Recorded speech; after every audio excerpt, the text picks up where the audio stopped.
Hello, my name is Francisco Barragan. Today I'll be doing my travel guide speech. My audience here will be including my aunt Daisy, my little cousin Luna, my cousin Giselle, my other cousin Destiny, and my other cousin Bentley. They'll be recording me as I do my presentation, and I'll give the phone to my aunt. Thank you for having me here today. Today I'm going to go into explaining why it'd be a good idea to travel to Rio de Janeiro. My purpose here is really to persuade you into going to this marvelous country or city or whatever you call it, instead of just sitting here in this dull, unremarkable city we call Houston, Texas. Yeah, sure, we might have cheap housing. Yeah, sure, we might be a city. But other than that, beyond that, we have terrible freeways. We got terrible climate. It's always humid. So why not just abandon all of that? Instead, take a trip somewhere nice, tropical, remarkable, somewhere that you feel mesmerized and have a great time that you could gossip to your family, really. Brag. Most of all, have fun. So we'll be decoding the marvelous city of Rio de Janeiro. We'll be going over a couple of things, really. The icons, the ecosystem, the culinary rhythm, and most importantly, a tactical blueprint that I have assigned for you. So Rio is not really necessarily a flat, boring landscape like here in Houston. Rather, it is a completely unique coastal layout. We'll start here with the bottom, the sea level. Nothing really much to go off by. It's water, there's reefs, there's fishes, turtles. Good place to start scuba diving, but honestly, that's not the peak moments where you can have it, Rio. Next, we got the shoreline, Copacabana. Great beach to have some good times, like playing soccer, in celebration of the World Cup, though I'm pretty sure Brazil lost already.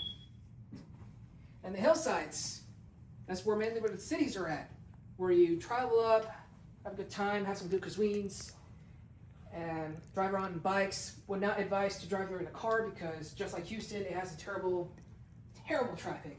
Not to mention how, tiny cars. The urban forests, Tijuana National Park, the world's largest urban forest, packed with so much wildlife, teeming with wildlife, monkeys, capybaras, birds. Remember that one Rio movie? Had a lot to do with birds. I really liked it. Good time. And up we got to the peaks. We got the mountains, Sugarloaf Mountain and Cojamar Hill. They're capable to stretch 4,600 feet across the horizon. Now, as I mentioned before, Copacabana. It's a democratic, bustling, multi-generational sand space. Let's call it. The landmarks to visit right there are Lemon Fort, Robin Hood, Bernal Marx, almost at Max, the Mosaic Promenade. The activities, as I said, soccer, volleyball, eliminated night, swimming, and kiosk dining. Now, I also had a little playbook to skip the beachfront restaurants along with the Capijara with English menus and waiters. You would have to pay 3 times the money for mediocre food and the view you can get for an island. So what I highly recommend is for you to understand, I was going to say Spanish, but no, it's a common myth that people in Brazil speak Spanish. Instead, they speak, I don't know what language they speak, honestly. Anyways, moving on. Portuguese, thank you. Thank you. You saved me. Ipanema, a youthful, party, and energetic, friendly place to hang out with. Postos number, lifeguards, so you feel safe. Make sure you don't drown a lot. Drowning is pretty common in beaches. Gotta watch out for those waves. Sunsets, it's a good activity you can do. Watch the sunset. Hike on the rocks. Festivals, carnivals, all that. Now, the peak places, the most iconographic places you can visit. Obviously, you got Cristo Redentor, a large 92-foot Art Deco statue that weighs roughly 1,145 tons. It's visited roughly about 2 million annual visitors, so it's a big deal. We got Pau de Acurá, one of the most scenic mountains you can actually visit in Brazil. Cable cars stretch up all the way up to the mountains, down back to the cable car area. That way you don't have to hike up there, unless you're daring enough to. Wouldn't recommend it. All right, here's some playbooks I got. The 2.4 mile Carvalho railway train is nostalgic, but it's a bottleneck, 2-hour wait. Book a direct van service from your accommodation or hike a 2-step hour trail from Pork Sledge. along with this other playbook, to book the sunrise experience, depart at 4 a.m. to watch the first night illuminate, of course, the render across the city, followed by breakfast at the lovely Classico Sunset. Now on to the rural slums. Now you might be thinking it's probably ghetto slums, crime runs rampant. That's not all that true, because we have a street dedicated to one of the living legends here in America, Michael Jackson. Michael Jackson wanted to film his They Don't Care About Us video at Rio to show universal, global love and harmony. So he actually spoke to the mob boss himself. And fortunately enough, the mob boss was a huge Michael Jackson fan. And to show his love and gratitude to meeting with Michael Jackson here in the flesh, he decided, hey, Michael Jackson, I will personally give you my finest bodyguards for you to stay safe. The whole street will be safe with you, but not only law enforcement, but my personal bodyguards, the best of the best. And so, yeah, we got the most famous They Don't Care About Us music video. Now, the reality of the slums, it's a bunch of open sewers. Very nasty. Very nasty indeed.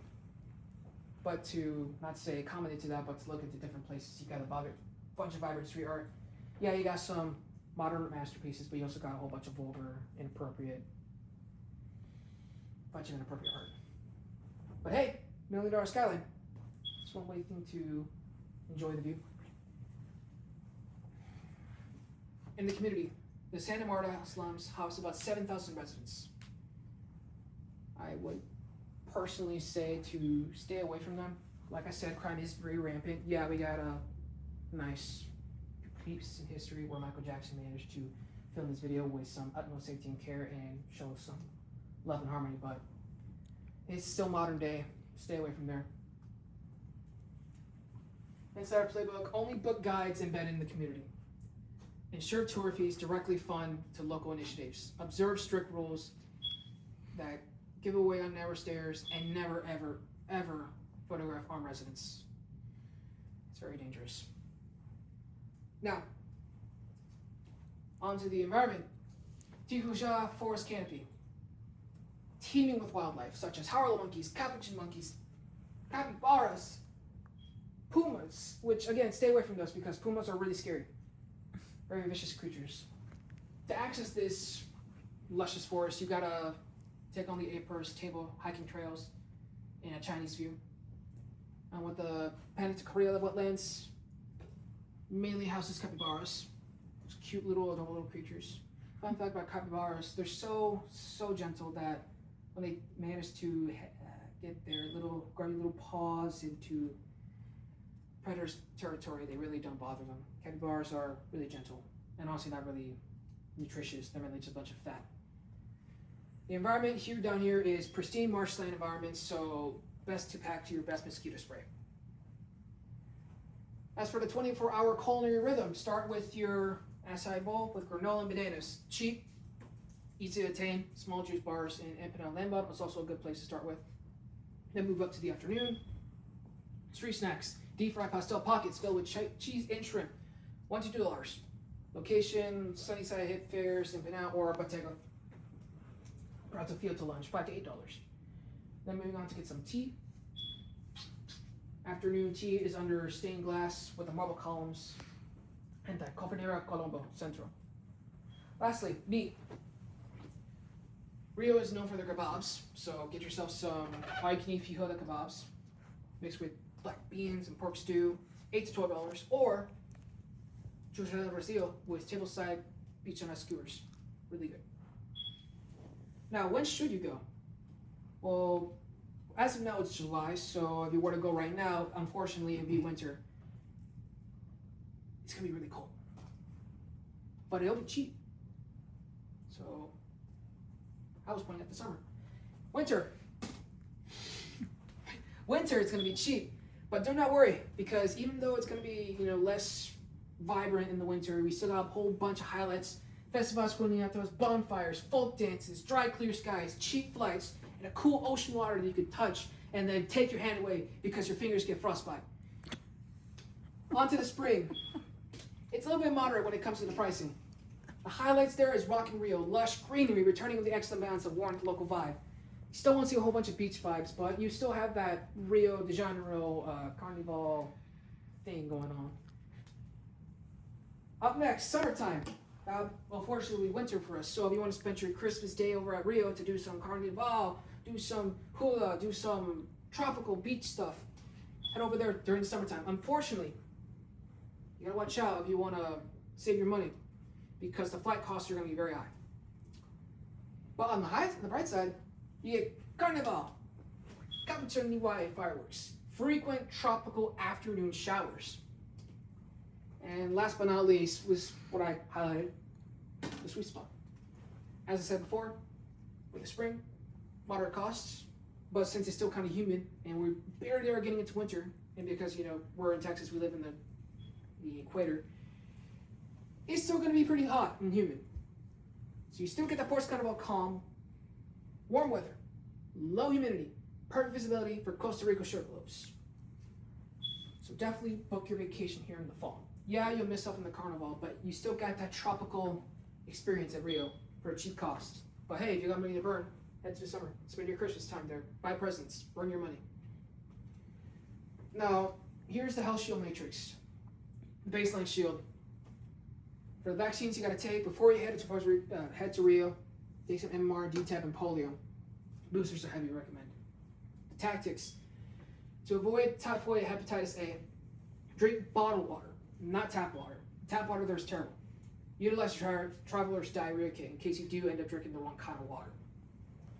Mosquito shields. So take some yellow fever vaccines, because obviously mosquitoes are renowned for their yellow fever transmission disease. It's required for most of Brazil because Brazil is really tropical, except for the Forcella Vicife because it's not really that humid over there. Tactics. High grade repellent. Without it, you're going to be mosquito food. Basically, just drain of all your blood with some diseases along with it. Regional melanoids. Pills are required, but they're not required for the Angel Falls. Gotta watch out for Apache fever because it bad time. So just avoid the measures of the Amazons in Arctic outbreaks. Now, what to take? That's not, for anticipating the worst. Sandals, shoes, real currency, because obviously your US dollars aren't going to be worth squat. Also take a personal charger, wireless, because it's a tropical place, it's rural, it's not really that updated for modern society. For apparel, breathable, light layer clothes. As I said before, it's very humid. You pack anything that's made from wool or cotton, you're going to suffocate yourself. Sunglasses, baseball caps. Because it's tropical, the sun rays hit you twice as hard here in Houston, Texas. Especially some sunscreen. Without that, you are going to be peeling like a banana peel. Health shield. As I said before, sunscreen. Do not forget it. Medications, motion sickness pills, and basic anesthesias, along with some mosquito spray. Don't want to forget that. And here are the archetype synthesis. The outdoor window, I would recommend, if you're willing to spend the money, summertime, February, for Carnival Energy Springs, for the October Cinematic Golden Hour Light. The blueprint, start at the Dawn Sugarloaf, then head to Santa Maria Filipa Tour. Saturday, Vixila, then after that, Lapa Live Samba. If you want to go exploring the nature, autumn tide, May, for a clear, visible trekking high-tails. Because it's going to be a little less humid and hot, the bugs will start to hibernate. That way you have more of an easier time traveling in the tropical forests. The blueprint, start off your start off your vacation in the canopy hut. Then move on to the private boat through the Panica Carica. Then lastly, finish off with an eyesight bowl recovery. Nice. Key gear to take. Heavy duty mosquito shield. Just because it's a fall time doesn't mean all the mosquitoes are away. Believe me, here in Texas, it could be December, but yet we still have mosquitoes. It's going to be the same thing here in Rio. Now, if you want to save up some money so you can go touring more around the places, go during the winter. June for us, it's summertime. Go in the winter. Spend some nice, cool 40% costs, sweat-free sightseeing. Start off your day in the midweek flights. Move on to festivals, Cunha's cultural festivals. $5 Bottega Private Fiat lunches. And then lastly, the heavy fare. Yeah, man. Peace, love. It ain't gonna be all that. It's gonna be more, Brazilian. To close it off, the rhythm of the marvelous city. The best way to experience the Rio de Janeiro is not to plan every minute, but to let the city dictate the pace. Rise early of the calm in the Atlantic. Seek shade in the Turkish canopy at the midday. And follow up with some samba drops in the sunset in the Ipanema. Thank you for having me here, and you have a good day.